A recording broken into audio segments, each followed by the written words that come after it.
मालवीय नगर मंडल के आज के इस युवा संवाद कार्यक्रम में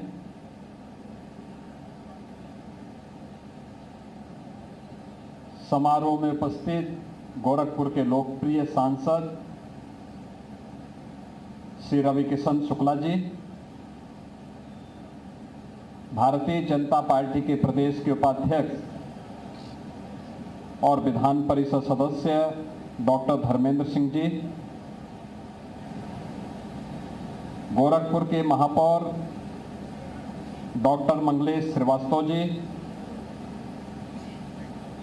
गोरखपुर ग्रामीण से विधायक श्री विपिन सिंह जी, महानगर संयोजक भारतीय जनता पार्टी श्री राजेश गुप्ता जी, मंडल अध्यक्ष मालवीय नगर श्री प्रदीप सिंह जी, स्थानीय पार्षद श्री रणंजय सिंह जगुनु जी, मालवीय नगर मंडल के सभी पदाधिकारीगण, पार्षदगण, पूर्व पार्षदगण और इस नगर मंडल से जुड़े हुए सभी हमारे युवा कार्यकर्ता, युवा साथियों,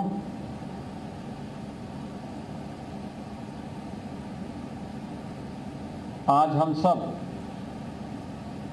एक नए कार्यक्रम का शुभारंभ कर रहे हैं। गोरखपुर महानगर में युवा संवाद का कार्यक्रम, और मैं धन्यवाद दूंगा महानगर संयोजक श्री राजेश गुप्ता जी को, इस नगर मंडल के अध्यक्ष प्रदीप सिंह जी को और उनकी पूरी टीम को कि उन्होंने मालवीय नगर से इसका शुभारंभ किया है।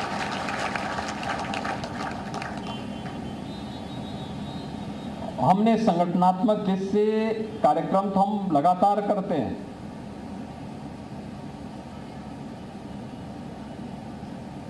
लेकिन युवाओं से शुरुआत की है।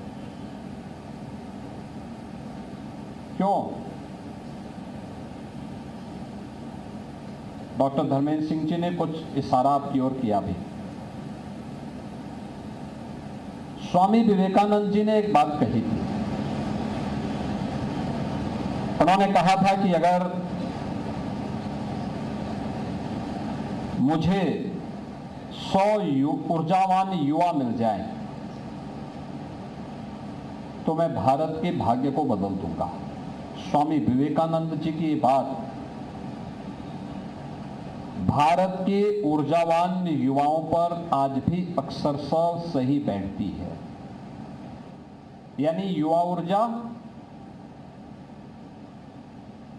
ये देश की ऊर्जा होती है। आप सबके सामने उदाहरण है। जब भगवान राम ने इस भारत को राक्षस विहीन करने का संकल्प लिया था, निस्सरहीन करो मई भुज उठाए प्रणकीन का संकल्प लिया था, तब भगवान राम भी युवा थे। जब श्री कृष्ण ने संकल्प लिया था परित्राणाय साधूनाम विनाशाय च दुष्कृताम, तब श्री कृष्ण भी युवा ही थे।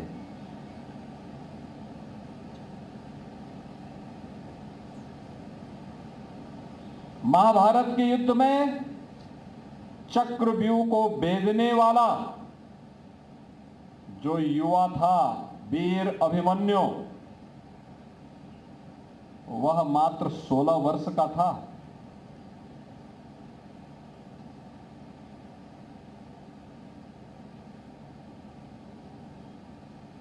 देश की आजादी को बनाए रखने के लिए जिन जिन वीर योद्धाओं ने अपना योगदान दिया है, महाराणा प्रताप, छत्रपति शिवाजी महाराज, गुरु गोविंद सिंह जी महाराज, ये सभी युवा थे।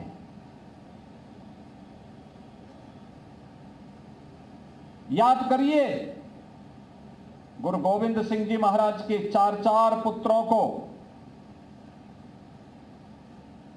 औरंगजेब के सेना और उसके सेनापति के द्वारा अत्याचार किया जा रहा था। क्या उम्र थी उन 4 पुत्रों की? एक की उम्र 5 वर्ष, एक की 7 वर्ष, एक की 11 वर्ष, एक की 13 वर्ष। लेकिन 2 बड़े पुत्र युद्ध करते हुए वीर गति को प्राप्त हुए। जो 2 छोटे थे, उनसे कहा गया कि इस्लाम स्वीकार करो। उन्होंने कहा नहीं करेंगे। उनसे कहा गया अगर स्वीकार करोगे तो तुम्हें जागीर देंगे। उन्होंने कहा जागीर नहीं चाहिए, हमें हमारा सनातन चाहिए, सनातन धर्म, इसकी ध्वजा झुकने नहीं देंगे। अत्याचार होने लग गया, उन्हें जिंदा चिन्हे, दीवालों पे चिन्हे चिना जाने लग गया। पीछे नहीं हटे, पीछे नहीं हटे। याद करिए,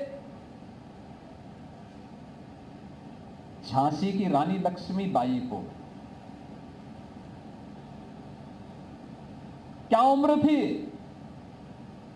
मात्र 26 वर्ष। 26 वर्ष की उम्र में उन्होंने झांसी की आजादी के लिए, भारत की स्वाधीनता के लिए अंग्रेजों से प्रथम स्वातंत्र समर में,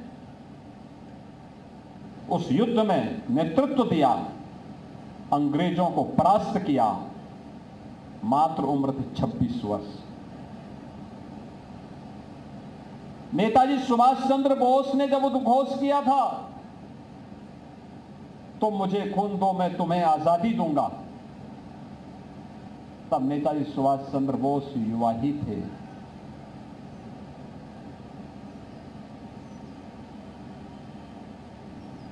वीर सावरकर को जब 2 आजन्म कारावास की सजा हुई थी, तब वीर सावरकर की उम्र मात्र 28 वर्ष थी। भारत के अंदर ये युवा शक्ति हमेशा से ये युवा शक्ति सत्य के साथ, सनातन के साथ, सकारात्मक ऊर्जा के साथ रहा है। और दुनिया में भारत में उत्तर प्रदेश इस देश से सौभाग्यशाली है कि हमारे पास जो भारत की सबसे युवा ऊर्जा उत्तर प्रदेश के पास है।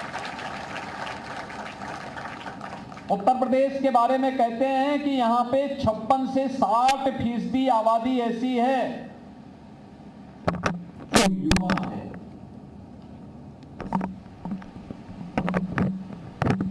कार्यशील है।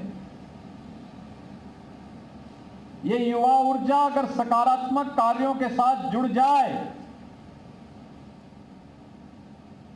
तो उत्तर प्रदेश को कहां से कहां पहुंचा दे। 17 के पहले हम भी यही सोचते थे और उसके परिणाम कैसे आते हैं, मैं आज उसी पर आपका ध्यान आकर्षित भी करूंगा।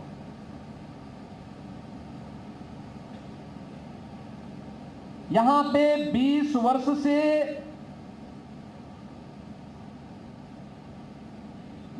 कम के जितने भी युवा हैं जो फर्स्ट टाइमर वोटर होंगे, वे सभी इस बात को नहीं जानते होंगे कि 2017 के पहले, 2016 के पहले उत्तर प्रदेश में क्या कुछ होता था, क्योंकि तब उनका मन अबोध था। 25-20 वर्ष से ऊपर के 25-30 वर्ष के होंगे, उनको थोड़ा बहुत जानकारी होगी, लेकिन उससे नीचे की उम्र के लोगों को नहीं जानकारी होगी उत्तर प्रदेश के बारे में। लेकिन सच क्या था 2017 के पहले? उत्तर प्रदेश में व्यापक दंगे होते थे, हर तीसरे दिन दंगा होता था। पर्व और त्योहार आने के पहले लोगों के मन में आशंका खड़ी हो जाती थी। गुंडागिर्दी चरम पर रहती थी। केवल गोरखपुर ही नहीं, उत्तर प्रदेश के किसी भी जनपद में जाओ, माफिया की समानांतर सरकार चलती थी। क्या व्यापारी, क्या उद्यमी, क्या चिकित्सक, क्या शिक्षक, क्या गरीब, क्या साहूकार, ये सब गुंडा टैक्स देते थे। सबको गुंडा टैक्स देना होता था।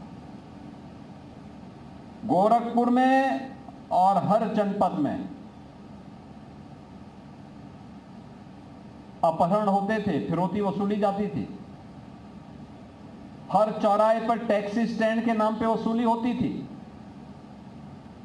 कुशीनगर और महाराजगंज का एक हिस्सा था जहां जंगल पार्टी हावी थी और वह किसी का भी अपहरण कर देती थी। फिरौती देकर के छुड़ाइए, नहीं तो कोई पूछने वाला नहीं।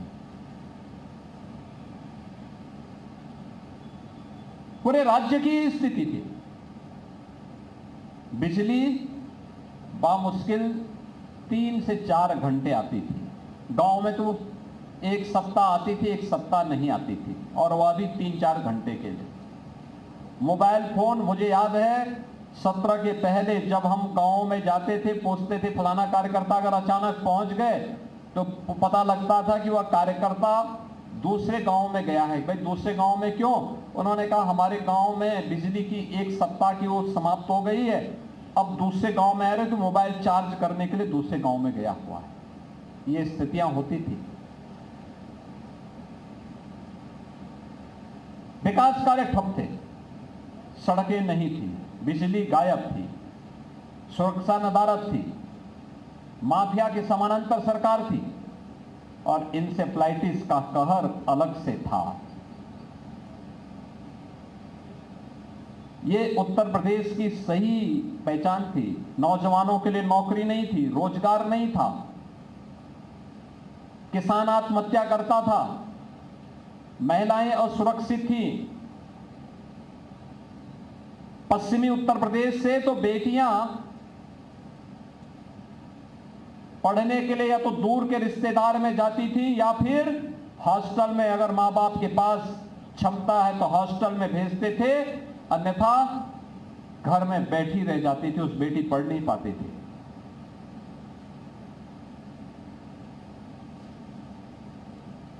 पर्व और त्योहार के पहले लोगों के मन में आशंका होने लगती थी कि पता नहीं कहां दंगा हो जाए और टारगेट करके हिंदुओं को अभियुक्त बना दिया जाएगा, जेल बंद कर दिया जाएगा। यही होता था। आज जो परिवर्तन आपको डबल इंजन सरकार का दिखाई दे रहा है, परिवर्तन किस रूप में होता है? दुनिया में अमेरिका और इजराइल का ईरान से युद्ध चल रहा है। यह मान्यता है कि दुनिया के अंदर सबसे अधिक ऊर्जा का भंडार अमेरिका के पास है। अमेरिका दुनिया की एक सुपर पावर भी कही जाती है, लेकिन युद्ध के पहले और युद्ध के बाद अमेरिका में डीजल और पेट्रोलियम पदार्थों के दाम 4 गुना बढ़े हैं। 4 गुना बढ़े हैं। पेट्रोलियम पदार्थों का दाम बढ़ने का मतलब हर वस्तु का दाम बढ़ जाना। दुनिया के तमाम देशों में आशंका है।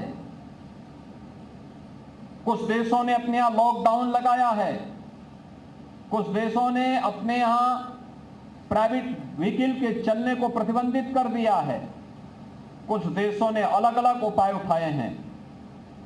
भारत के अगल बगल जितने भी देश हैं उन सब में भी अस्त व्यस्त माहौल है। पाकिस्तान,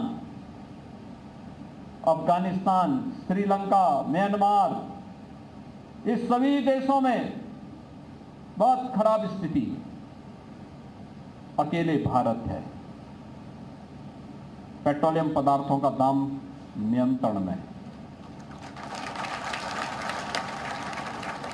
भारत के अंदर युद्ध का कोई प्रभाव नहीं।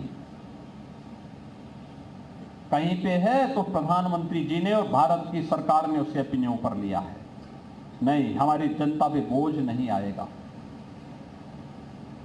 अलग विषय है कि हमेशा अपनी नकारात्मक सोच के नाते जो विरोधी नैरेटिव सेट करने का प्रयास करते हैं अफवाह पैदा करके, लेकिन वह सफल नहीं होगा, क्योंकि जनता को मालूम है मोदी जी हैं, उनका नेतृत्व है, वे सफल नहीं हो सकते, विरोधी कभी सफल नहीं हो सकते।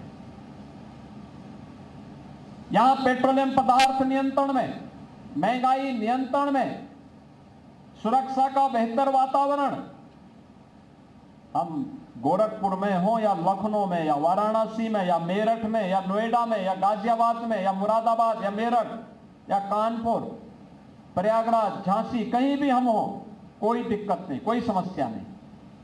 देश के अंदर किसी भी भाग में आप रैली करें, धरना प्रदर्शन करें, चुनावी सभा करें, कोई सम्मेलन करें, कहीं कोई समस्या नहीं। सारा कुछ अपने व्यवस्थित रूप से आगे बढ़ रहा है। ये जो परिवर्तन है, ये जो चेंज है, जिसमें जनता को राहत महसूस हो रही है, इसलिए क्योंकि जनता के प्रति संवेदनशील सरकार है, देश के प्रति समर्पित सरकार है, उसके लिए देश प्रथम है, और इसलिए इन सबका कोई प्रभाव भारत पर नहीं। इस दौरान एक लंबी यात्रा भारत ने तय की है, इंफ्रास्ट्रक्चर के, वेलफेयर स्कीम के,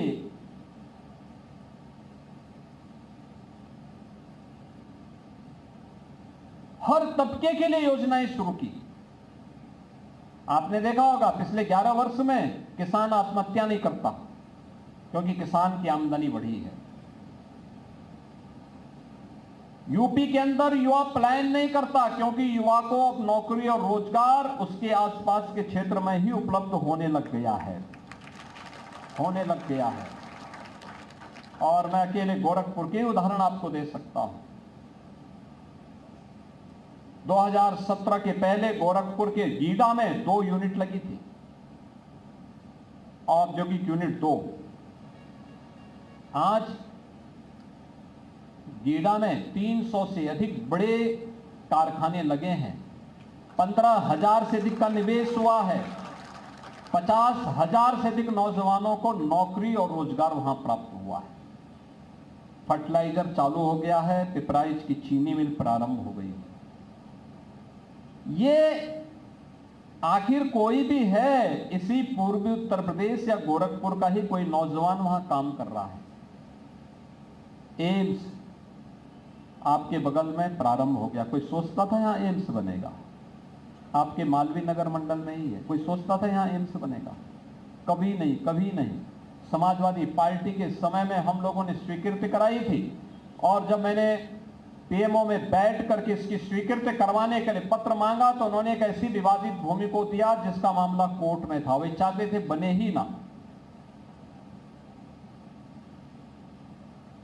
जब 17 में हमारी सरकार आई, हमने इस जमीन का प्रस्ताव भेजा। यहाँ पे गन्ना संस्थान का शोध केंद्र था, हमने इसका प्रस्ताव भेजा, और यहाँ पर आज एम्स बना है। प्रतिदिन 5 से 6 हजार मरीजों का उपचार हो रहा है। और मरीज कोई भी हो, बिहार का हो, नेपाल का हो, पूर्वी उत्तर प्रदेश का हो, स्वास्थ्य की सुविधा मानव कल्याण के लिए होती है, और वह कार्य एम्स के द्वारा किया जा रहा है। ये व्यक्ति का नहीं, समिष्टि का कार्य है। एक व्यक्ति के लिए नहीं, जनता के लिए, सबका साथ और सबके विकास के भाव के साथ, सबको आरोग्यता का लाभ मिले, इसके लिए काम कर रहा है। बीआरडी मेडिकल कॉलेज 17 के पहले स्वयं बीमार था तो उपचार क्या करता? और मैं तो बार बार कहता हूं कि बीआरडी मेडिकल कॉलेज में पहिए नहीं थे, नहीं तो इसको भी समाजवादी पार्टी सिपाही लेकर के चली जाती, एकदम लेके चली गई होती। लेकिन आज 17 के पहले जो बीआरडी मेडिकल कॉलेज में गया होगा और आज जाएगा, आपको जमीन आसमान का अंतर दिखाई देगा। तब बिजली आती नहीं थी, आज बिजली जाती नहीं है। आज ये परिवर्तन आपको देखने को मिलता होगा। ये जो 4 लेन की कनेक्टिविटी आप देख रहे हैं ना, ये गिरधरगंज और उसके आसपास के क्षेत्र में, ये महादेव झारखंडी और इसके आसपास के क्षेत्रों में, इंजीनियरिंग कॉलेज के आसपास और यहां के क्षेत्रों में बरसात में 3-3 फुट पानी लगता था, आवागमन बंद हो जाता था। ये पूरा क्षेत्र जलमग्न रहता था, सड़कें गड्ढे में बदली होती थी, बामुश्किल 2 लेन की सड़क नहीं थी। आज 4 लेन की बेहतरीन कनेक्टिविटी आपके पास है। जिधर से भी आप आइए, आप वाराणसी से आइए, आप कुशीनगर से आइए, आप देवरिया से आइए, आप महाराजगंज की तरफ से आइए, आप कहीं से भी आएंगे, लखनऊ से आएंगे, लखनऊ से वैकल्पिक मार्ग भी गोरखपुर लिंक एक्सप्रेसवे से आपको प्राप्त हो गया है। मैं गोरखपुर से लखनऊ इससे पहले गया हूं यूपीए सरकार के समय में, कई बार मैं जाता था। अगर मुझे आवश्यक रूप से दिल्ली जाना होता था, गोरखपुर से वायु सेवा नहीं थी, यहां से लखनऊ 8 घंटे लगते थे जाने में। आज 3 घंटे में हम लखनऊ, 3.5 घंटे में लखनऊ पहुंच सकते हैं। आज गोरखपुर से 14 फ्लाइट हैं, तब फ्लाइट आ गई तो चलती थी, नहीं तो आती नहीं थी। ये स्थितियां थी।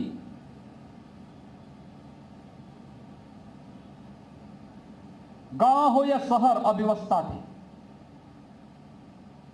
गुंडागर्दी चरम पर थी। माफिया के खिलाफ कोई आवाज नहीं उठाता था, मुझे अकेले लड़ना पड़ता था। मेरे साथ कुछ कार्यकर्ता रहते थे, जो कार्यकर्ता सड़कों पे आंदोलन कर पाते थे, अन्यथा यहाँ का व्यापारी तबाह होता था, उद्यमी तबाह होता था। हम लोग लड़ते थे, माफिया के खिलाफ भी, मच्छर के खिलाफ भी, बीमारियों के खिलाफ भी, विकास विरोधी सरकार के एजेंडे के खिलाफ भी, जनता की सुविधाओं के लिए भी लड़ा जाता था। आज किसी चीज के लिए मांगना नहीं होता है। ये रामगढ़ ताल आज आप जो देख रहे हैं, विकास का मॉडल बन रहा है। ये तब गंदगी का एक अड्डा था, आज आप चारों तरफ देख रहे होंगे, आज उसमें बेहतरीन रोड बन रही है, पर्यटन का एक बेहतरीन स्पॉट बन रहा है। गोड़धोवा नाला अपने आप में एक मॉडल बन रहा है, जल निकासी किस रूप में होनी है। विकास का ये मॉडल। अब स्वास्थ्य का केंद्र तो बना ही है, शिक्षा का भी एक आधुनिक केंद्र बन रहा है। 4 विश्वविद्यालय वर्तमान में कार्य हो रहे हैं। और अभी गोरखपुर में इसी 15 को भारत के सबसे बड़े उद्योगपति में से एक टाटा सन्स के चेयरमैन श्री एन चंद्रशेखरन भी यहां गोरखपुर में आ रहे हैं। गोरखपुर का पूर्वी उत्तर प्रदेश का पहला सेंटर ऑफ एक्सीलेंस, यानी जिसमें आज की अत्याधुनिक टेक्नोलॉजी जिसके साथ जुड़ी हुई है, उसमें आर्टिफिशियल इंटेलिजेंस, रोबोटिक का, ड्रोन का, स्पेस टेक्नोलॉजी का, 3D प्रिंटिंग का, इन सभी के ट्रेनिंग पूर्वी उत्तर प्रदेश के नौजवानों को देने का एक लक्ष्य रखा हम लोगों ने। 1 करोड़ युवा को ट्रेनिंग के साथ जोड़ने के कार्यक्रम को हम आगे बढ़ा रहे हैं। ये युवा जो भी ट्रेनिंग लेगा, उसके लिए मार्केट में जॉब की कमी नहीं, जॉब ही जॉब, नौकरी ही नौकरी। आज आप देखते होंगे उत्तर प्रदेश में नौकरी निकलती है तो उसकी कोई बोली नहीं लगाता। 9 लाख युवाओं को हमने सरकारी नौकरी दी है। ये 9 लाख युवाओं को क्या सरकारी नौकरी सपा की सरकार में मिल पाती थी क्या? नहीं मिल पाती। नहीं मिल पाती, क्योंकि नियत साफ नहीं थी। पैसे के बगैर कोई काम नहीं होता था, पूरा सिस्टम भ्रष्टाचार की आगोश में था, नहीं संभव था।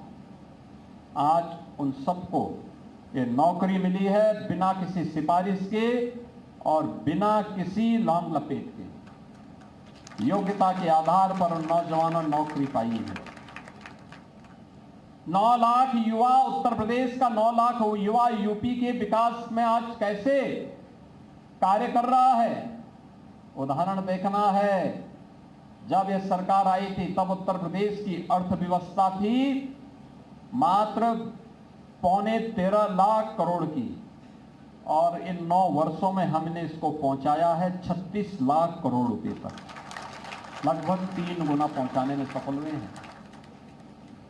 प्रति व्यक्ति आय उत्तर प्रदेश की, प्रति व्यक्ति आय उत्तर प्रदेश की तब थी 43,000 और आज है 1,20,000 रुपए। ये चेंज है, ये परिवर्तन है। सूक्ष्म लघु मध्यम उद्यम में 3 करोड़ से अधिक लोगों को उत्तर प्रदेश के अंदर रोजगार मिला है और लगभग 65 लाख नौजवानों को सुरक्षा का बेहतरीन वातावरण, जिसे आप कानून का राज कहते हैं, उस कानून के राज का परिणाम क्या है? निवेश हुआ है, और जो निवेश हुआ है उस निवेश के कारण नौजवानों को यहां नौकरी मिली है। अब 1 डिस्ट्रिक्ट 1 माफिया नहीं है, अब 1 डिस्ट्रिक्ट 1 प्रोडक्ट है, 1 डिस्ट्रिक्ट 1 मेडिकल कॉलेज है। ये 1 डिस्ट्रिक्ट 1 मेडिकल कॉलेज या 1 डिस्ट्रिक्ट 1 प्रोडक्ट या 1 डिस्ट्रिक्ट 1 कुजीन, ये आज उत्तर प्रदेश की पहचान बन रही है और भारत की ब्रांड बन रही है। ये नई पहचान है और ये तब हो पा रहा है जब डबल इंजन की सरकार डबल स्पीड से चलती है। एक जैसी सरकारें जब होती हैं तो कोई मतभिन्नता नहीं होती।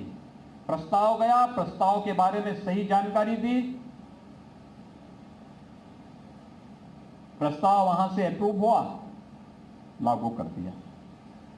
आपने देखा होगा अभी 28 मार्च को प्रधानमंत्री जी ने देश की नहीं एशिया के सबसे बड़े एयरपोर्ट जेवर एयरपोर्ट का उद्घाटन किया है। यूपी में बनाया है उत्तर प्रदेश सरकार ने। क्या 17 के पहले कोई कल्पना करता था कि यूपी में ये बनेगा? 17 के पहले कोई कल्पना करता था कि उत्तर प्रदेश में फिल्म सिटी बनेगी? बोनी कपूर कल आए थे मुझे मिलने के लिए, उन्होंने कहा 24 अप्रैल को आप थोड़ा समय दे देते तो हम इसका शिलान्यास करवाते फिल्म सिटी का। मैंने कहा मैं थोड़ा समय देख लूं क्योंकि चुनाव में कार्यक्रम लगे हुए हैं। आप सोचो यूपी में अगर फिल्म सिटी होती तो रवि किशन को मुंबई भटकना नहीं पड़ता।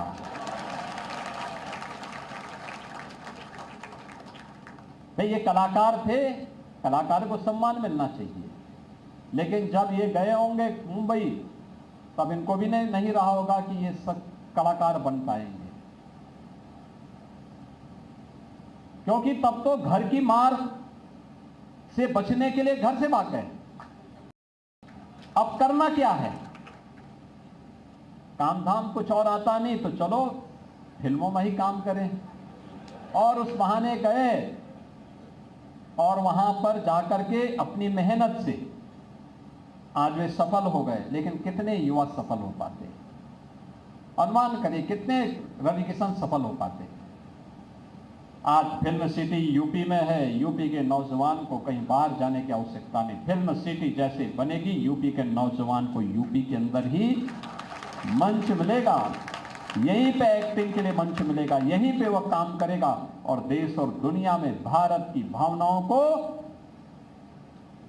अपने रंगमंच के माध्यम से एक नई ऊंचाई देगा। कला रचनात्मकता का प्रतीक है और उस रचनात्मकता को रंगमंच के माध्यम से कलाकार भावनाओं के साथ भर करके, उन शब्दों को भावनाओं के साथ भर करके जनता को अपनी ओर आकर्षित करता, सभी बातों को बहुत सलीके से उसके समझ में ला देता है। यह भी संवाद की कला है। गायन है, वादन है, नृत्य है, नाट्य है, ये सभी उसके अंग हैं। और उसी परंपरा को लेकर के आज वो यहां बन रहा है। अब फ्लैटेड फैक्ट्री भी बन रही है, टॉय पार्क बन रहे हैं। क्यों चीन के खिलौने यहां आएंगे? हम क्यों नहीं खिलौना बना सकते? क्यों दूसरे देश से बने हुए वस्त्र, बांग्लादेश का वस्त्र यूपी में क्यों? यूपी की महिलाएं रेडीमेड गारमेंट्स में आगे बढ़ेंगे, वही बनाएंगे। और वह कार्य आज धड़ल्ले से यूपी के अंदर चल रहा है और उसी कार्यक्रम को आगे बढ़ाने के लिए। लेकिन ये चीजें तब आती हैं जब युवा जागरूक होता है और युवा के मन में भाव रहता कि हां, हम भी इस फील्ड में काम कर सकते हैं। युवाओं के बारे में मैंने नौकरी के बारे में कहा, मैंने उनके लिए जो स्किल डेवलपमेंट के सेंटर हम लोगों ने खोले हैं, खोलने जा रहे हैं, इनके बारे में भी आपको पता है। 2 करोड़ युवाओं को जो स्नातक अंतिम वर्ष में और प्रास्नातक अंतिम वर्ष में, उन सभी युवाओं को टैबलेट के साथ जोड़ने की कार्रवाई।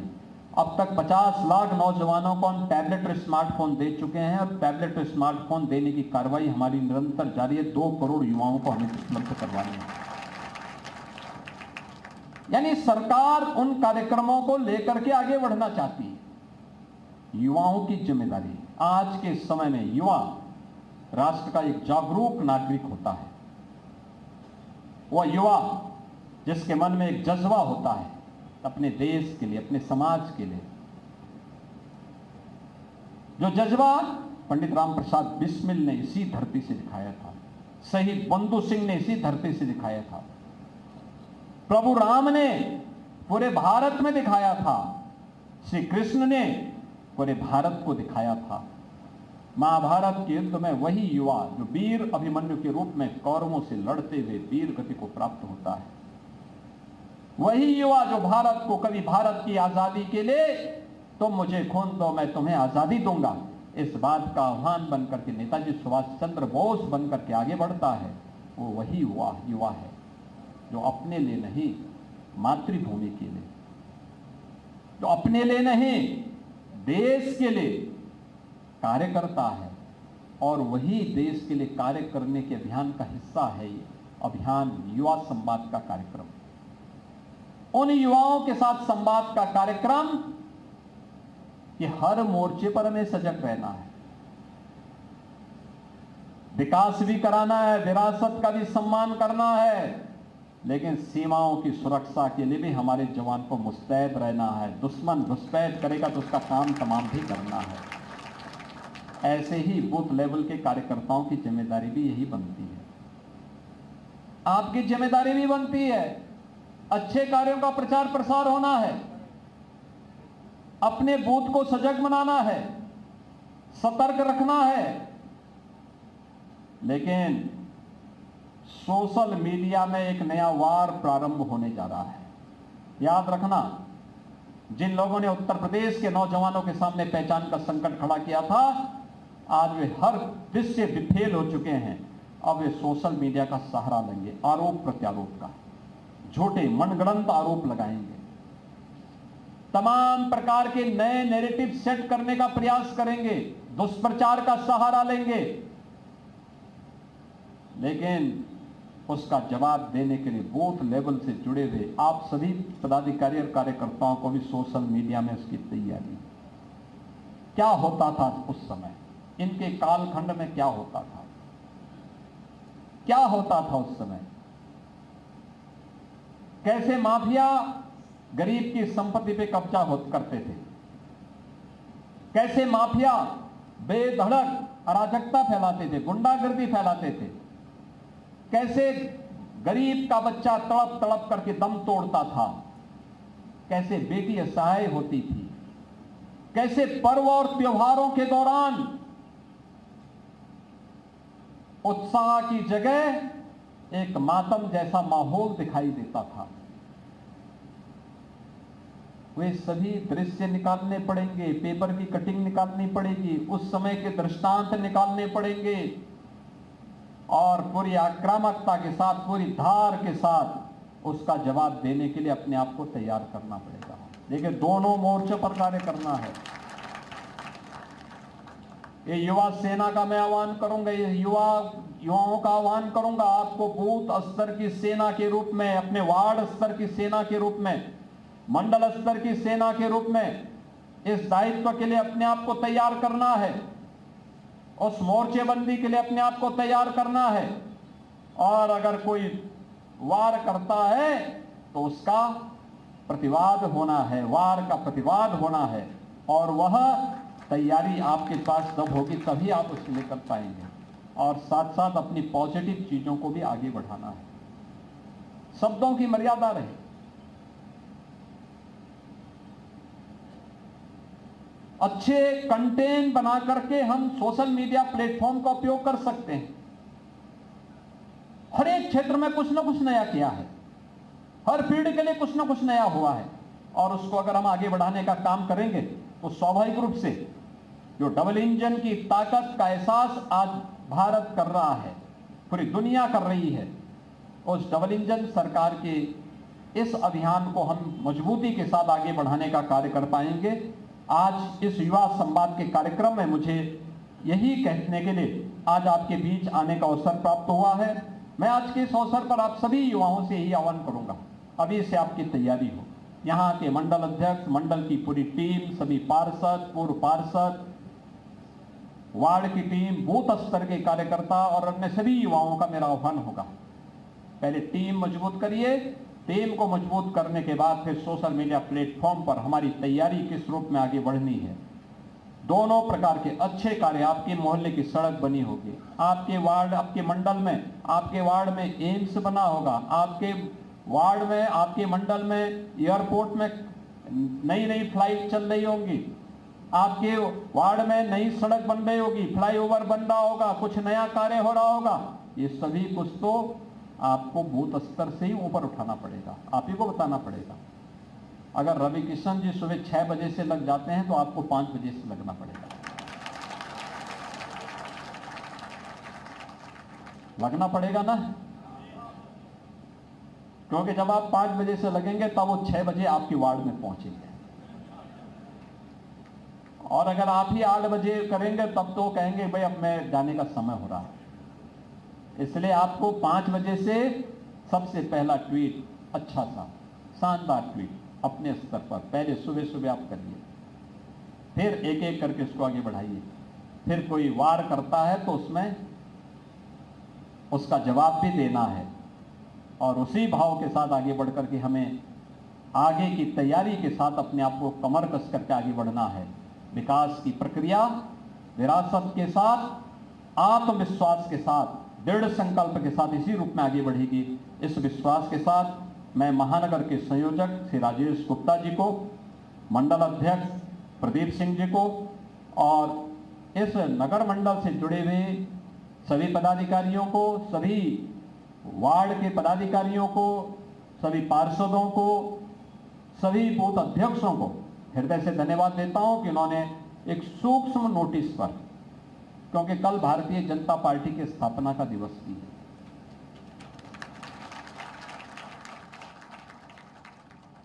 और भारतीय जनता पार्टी के स्थापना दिवस का कार्यक्रम भी कल प्रस्तावित है।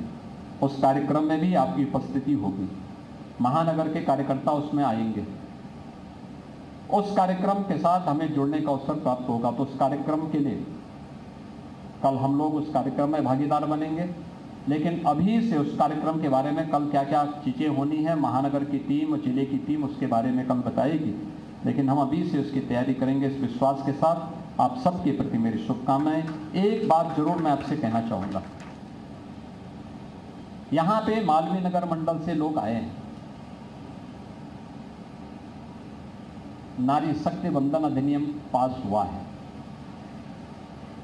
और अधिनियम पास होने के बाद यहाँ पे एक भी इस कार्यक्रम में महिला नहीं है, बालिकाएं नहीं है। आगे से कार्यक्रमों में प्रयास होना चाहिए कि जब हम बात करते हैं किसी भी पक्ष में, अगर केवल महिलाओं का सम्मेलन होगा तो तब महिलाएं रहेंगे। पुरुषों का सम्मेलन अकेले नहीं होता है, उसमें उनकी उपस्थिति भी दिखनी चाहिए, और या तो उनको उस रूप में आगे से अलग कार्यक्रम बनना है तो अलग कार्यक्रम बने, जो भी बनना है। लेकिन अच्छा प्रयास है, मैं इसके लिए इस नगर मंडल को हृदय से बधाई देता हूं, शुभकामनाएं देता हूं। धन्यवाद। जय हिंद।